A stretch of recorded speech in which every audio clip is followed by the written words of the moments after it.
Grosse frayeur et stupeur au Congrès américain, alors que celui-ci est réuni cette nuit du 6 janvier 2021 pour entériner et certifier la victoire de Joe Biden.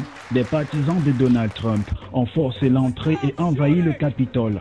Lors d'une procédure purement formelle, les élus des chambres du Congrès se sont retrouvés pour enregistrer le vote de 306 grands électeurs en faveur de Joe Biden contre 232 pour Donald Trump. Mais dans le même temps et à quelques centaines de mètres de là, Donald Trump a réuni ses troupes pour contester une fois de plus le résultat de la présidentielle. C'est alors que les heurts ont éclaté à proximité du Capitole entre la police et des partisans de Donald Trump. Le président américain Donald Trump a appelé ses partisans à éviter toute violence, mais il était trop tard. Les pro-Trump, incapables de se ressaisir devant le Capitole. Les deux chambres, Sénat et Chambre des représentants, ont été placées en confinement et les parlementaires ont reçu la consigne d'enfiler des masques à gaz et de s'allonger au sol.